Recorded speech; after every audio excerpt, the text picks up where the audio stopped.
और आपका आज वीडियो में। स्वागत आज है। जो वीडियो हम लेकर आए इसका टाइटल है Shri Ganesh will return after 5000 years, unknown facts of Ganpati Bappa Ganesh Chaturthi special. तो चलिए देखते हैं वीडियो से पहले इस वीडियो चैनल का ओरिजिनल लिंक आपको हमारी वीडियो के डिस्क्रिप्शन मिल जाएगा। सब्सक्राइब करिए, लाइक शेयर को फॉलो करेंगे चैनल को। उसके अलावा वो लोग चैनल के इंस्टाग्राम लिंक भी हमारी वीडियो के डिस्क्रिप्शन मिल जाएगा। सब्सक्राइब करिए, लाइक शेयर को फॉलो करें। चलिए देख लेते हैं ये वीडियो।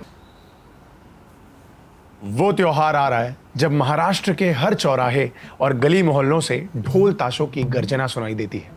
घरों और मोहल्लों को सजाया जाता है, पंडाल बनाए जाते हैं, ढेर सारे पकवान बनाए जाते हैं और गणपति बप्पा मोरया के नारे लगाकर मोदक का भोग लगाया जाता है। एक ऐसा महोत्सव जिसे हमेशा जात पात और धर्म से भी ऊपर रखा गया।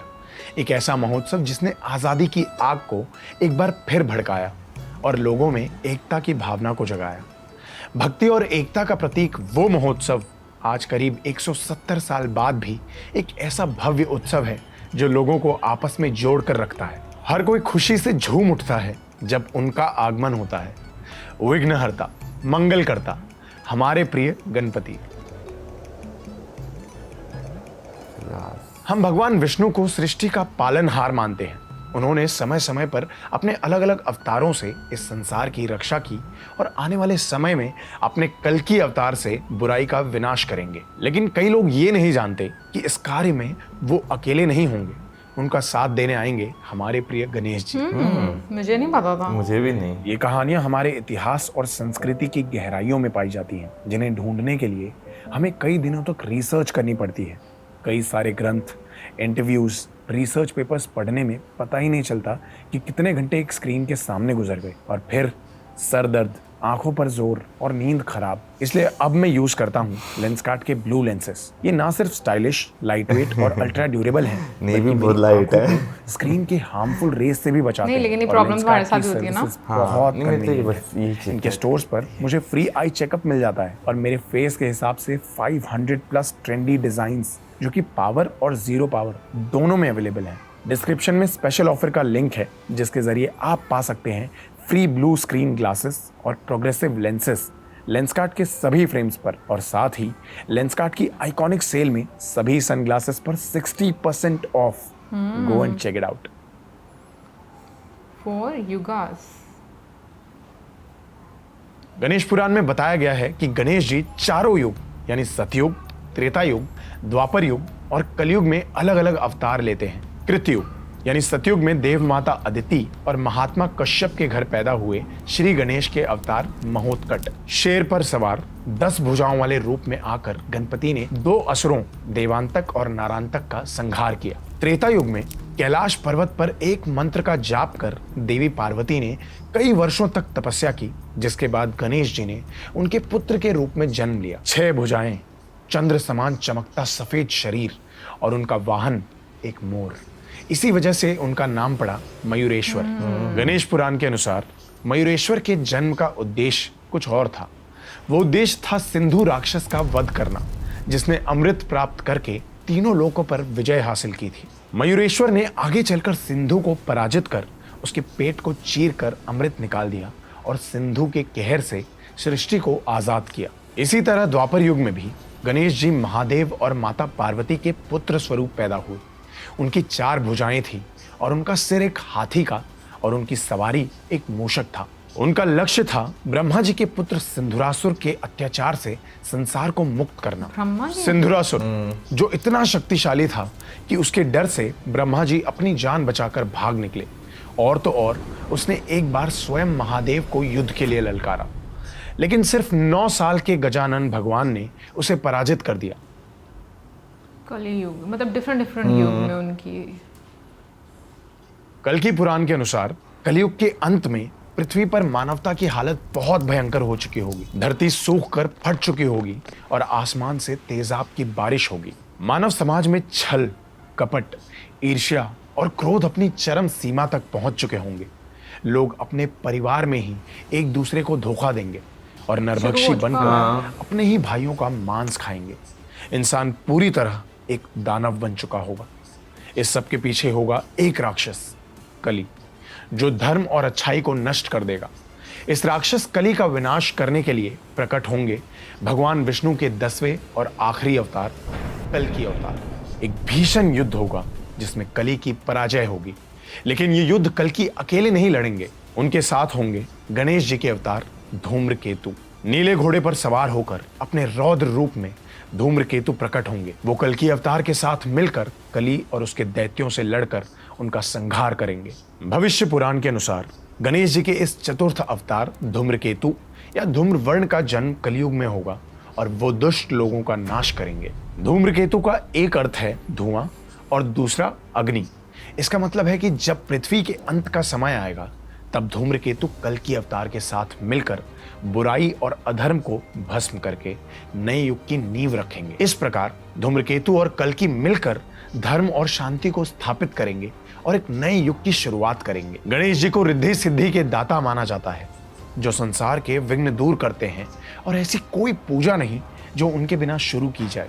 वक्रतुंड, एकदंत, लंबोदर, गौरीपुत्र गणेश, ऐसे 108 नामों से हम गणेश जी को जानते हैं। लेकिन इन सारे नामों के पीछे गणपति के वो अवतार हैं जिन्होंने समय समय पर मानवता की रक्षा की और बुराई का विनाश किया।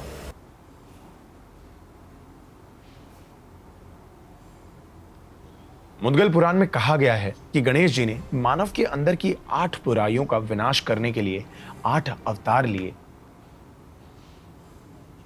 इन्हीं की वजह से गणेश जी को अष्टविनायक भी कहा जाता है।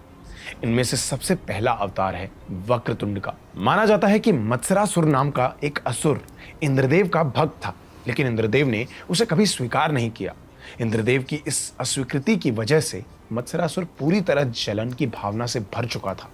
उसने ठान लिया कि वो इंद्रदेव ही नहीं बल्कि संसार में सभी से ज्यादा ताकतवर बनेगा और पूरी सृष्टि पर राज करेगा। अपनी इस इच्छा को पूरा करने के लिए उसने कई वर्षों तक शिव जी की तपस्या की और आखिरकार उसकी भक्ति से प्रसन्न होकर शिव जी ने उसे दर्शन दिए। मत्सरासुर ने जब महादेव को अपनी इच्छा बताई तब उन्होंने उसे निर्भीकता का वरदान दिया। यानी अब मत्सरासुर को पूरी सृष्टि में किसी भी जीव से भय नहीं था। अपने इस वरदान से मत्सरासुर इतना शक्तिशाली बन चुका था कि वो असुरों का राजा बन गया। उसने अपने 2 बेटों के साथ मिलकर सारे देवताओं को पराजित कर दिया और तीनों लोकों पर विजय हासिल की। अपने विनाशकारी राज में मत्सरासुर ने चारों ओर तबाही फैलाई। इस सबसे परेशान होकर सारे देवता शिव जी के पास पहुंचे, लेकिन शिव जी अपना वरदान वापस नहीं ले सकते थे।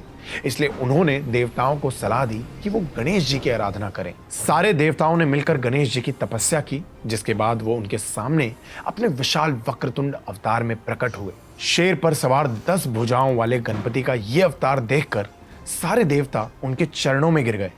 उन्होंने गणेश जी से प्रार्थना की कि वो संसार को मत्सरासुर के विनाश से मुक्ति दिलाएं। मत्सरासुर को जब इस बात का पता चला तो उसने अपने 2 बेटों को गणेश जी से युद्ध करने भेजा। एक भीषण युद्ध छिड़ा जिसमें गणेश जी ने मत्सरासुर के दोनों पुत्रों का वध कर दिया। और जब गणेश जी मत्सरासुर के सामने आए तब उनके इस विकराल रूप के सामने मत्सरासुर का वरदान कमजोर पड़ गया। जिसे किसी से डर नहीं लगता था वो गणपति के इस रूप को देखकर कांप उठा। उसने भयभीत होकर अपनी हार मान ली और वक्रतुंड के चरणों में गिरकर उनसे क्षमा मांगने लगा। और इस तरह गणेश जी ने मत्सरासुर यानी जलन या ईर्ष्या के असुर से संसार को मुक्त किया। भगवान शिव को हम एक महान योगी के रूप में जानते हैं। वो कई बार कैलाश पर या घने जंगलों के बीच जाकर अंतर्ध्यान में लीन हो जाते थे। कोई भी उन्हें ढूंढ नहीं पाता था। लेकिन एक बार सभी देवताओं को किसी समस्या के लिए महादेव के मार्गदर्शन की जरूरत थी। उन्होंने माता पार्वती से विनती की कि वो किसी भी तरह महादेव को उनकी तपस्या से जगा दें। माता पार्वती ने बहुत सोचा और फिर महादेव को अपने पास आकर्षित करने के लिए उन्होंने एक बहुत सुंदर रूप धारण किया। उनकी योजना सफल रही और महादेव अपनी तपस्या छोड़ माता पार्वती के पास लौट आए। लेकिन जब उन्होंने अपना वो रूप त्याग कर अपना साधारण रूप अपनाया तो उनके सौंदर्य के अंश से एक असुर ने जन्म लिया, मोहासुर। हर असुर की तरह मोहासुर को भी दैत्य गुरु शुक्राचार्य ने अपनी शरण में ले लिया। उन्होंने उससे कहा कि वो सूर्यदेव की आराधना करे और उनसे किसी को भी अपने मोह में कर लेने का वरदान मांगे। और वही हुआ। अपना वरदान पाकर मोह के बल पर मोहासुर ने देवताओं को भी पराजित कर दिया। उसने पृथ्वी पर सभी ऋषि मुनियों को अपने वश में कर लिया और धीरे धीरे पृथ्वी पर क्रूरता और अधर्म बढ़ते जा रहा था। शुक्राचार्य ने मोहासुर को दैत्यराज घोषित कर दिया, जिसके बाद मोहासुर तीनों लोकों पर राज करने लगा। देवताओं के पास अब कोई और रास्ता नहीं था, इसलिए उन्होंने गणेश जी की शरण ली। गणेश जी ने महोदर रूप धारण किया और अपने मूषक पर सवार होते हुए मोहासुर का सामना करने चल पड़े। युद्ध में गणेश जी और मोहासुर के बीच एक भीषण संग्राम हुआ। मोहासुर अपनी शक्ति पर इतना घमंड कर रहा था कि उसने महोदर को हल्का समझा, लेकिन उन्होंने अपनी बुद्धि और युक्ति से मोहासुर को पराजित कर दिया। अपने शिष्य की मृत्यु के भय से शुक्राचार्य ने मोहासुर को गणेश जी से क्षमा मांगने को कहा। उसने महोदर के चरणों में गिरकर क्षमा मांगी। उन्होंने उसे क्षमा तो किया, लेकिन उसे आदेश दिया कि वो हमेशा पाताल लोक में ही रहेगा। और इस तरह महोदर ने मोहासुर यानी मोह और माया के अंधकार का अंत किया। इसी तरह एकदंत, गजानन, विकट, विघ्नराज, धूम्रवान, महोदर अवतार लेकर गणेश जी ने काम, लोभ, मोह, अहंकार और अज्ञान जैसी बुराइयों का विनाश किया।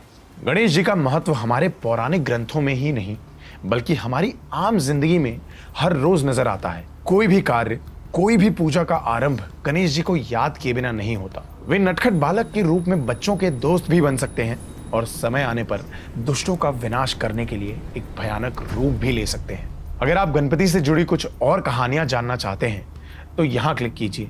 अगर कल्कि अवतार की कहानियां जानना चाहते हैं तो यहाँ क्लिक कीजिए और अपने थॉट्स हमें कमेंट सेक्शन में ज़रूर बताइए। अगर ये वीडियो पसंद आया तो लाइक और शेयर कीजिए और ऐसी ही अनसुनी, अनदेखी, अनकही कहानियों के लिए राज को सब्सक्राइब कीजिए।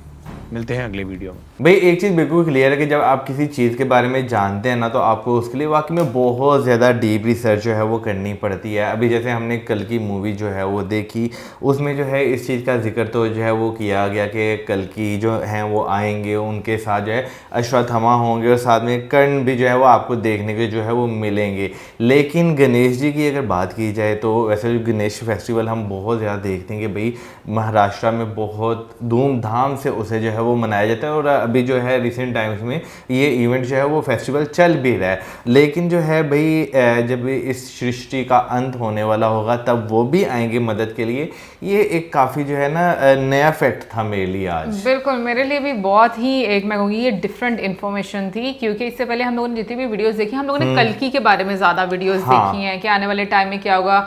विष्णु जी का जो लास्ट अवतार होगा, 10वां अवतार, वो उसके बारे में हम लोगों ने जो इन्फॉर्मेशन है वो देखी है, कुछ वीडियो के माध्यम से, कुछ मूवीज़ के माध्यम से। लेकिन ये बिल्कुल मैं कहूँगी कि जो हम लोगों ने डिफरेंट युग में गणपति जी का जो आप कह लो कि जो उनका रोल था कि जिस तरीके से उन्होंने असुर के साथ एक लड़ाई की और मतलब जो भी आप कह लो कि हिस्ट्री में जिस तरीके से उनका एक जिक्र था, वो आज हमारे सामने मैं कहूँगी कि एक नया पहलू था और बहुत इंटरेस्टिंग भी लग रहा था। पता नहीं क्यों वैसे मुझे बहुत अच्छी लगती हैं सनातन धर्म की में जो हम लोग जितने भी पास्ट के बारे में जो हिस्ट्री सुनते हैं, मुझे वो काफ़ी अच्छी लगती हैं। और कहीं ना कहीं पर डर भी बहुत लगता है जब असुर के बारे में आप सुनते हो।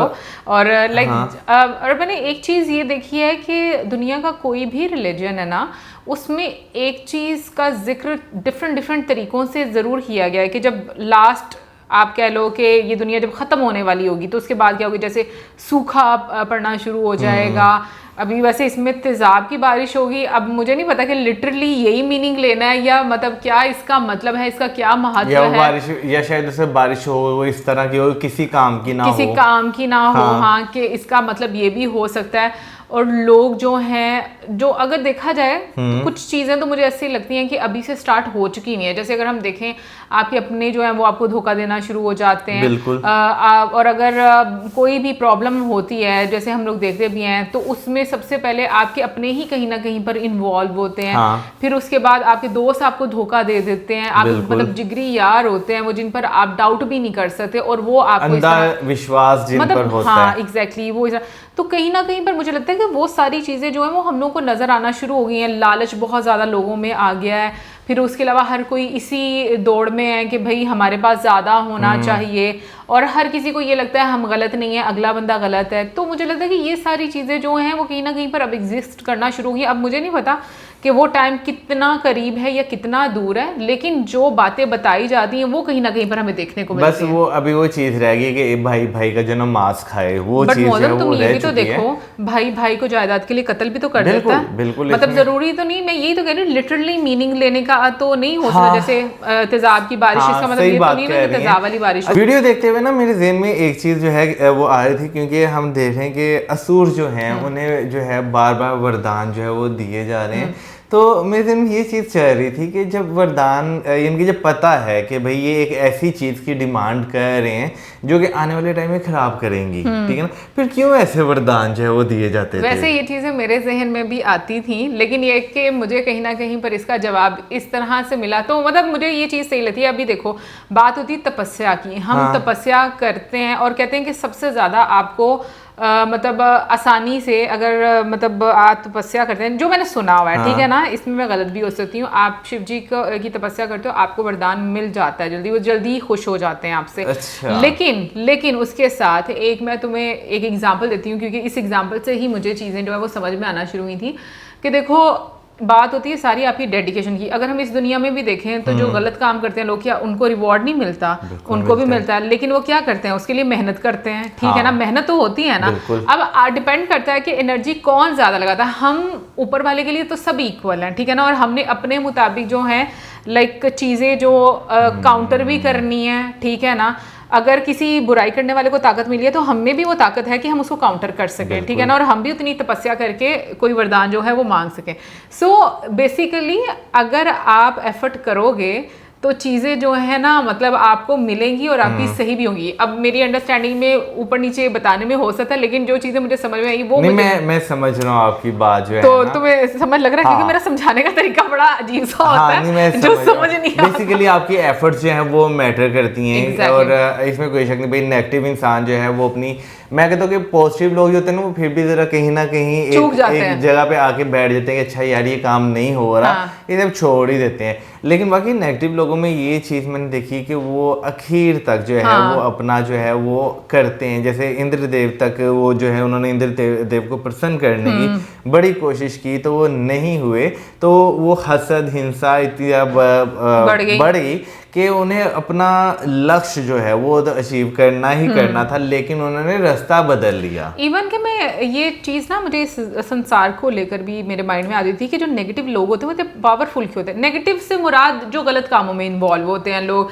यानी कि ड्रग्स में या फिर आप कह लो जो स्मगलिंग में, ये कोई भी बुरा काम होता है उसमें इन्वॉल्व होते हैं ये लोग पावरफुल कैसे अच्छा, मजे की बात ये है कि जो टाइम चल रहा है ना ऐसे लोगों का साथ देने वाले भी लोग ज्यादा होते हैं, बजाय इसके कि उन्हें कहें कि नहीं तुम गलत हो, वो कहते हैं बस ठीक है ये सही है।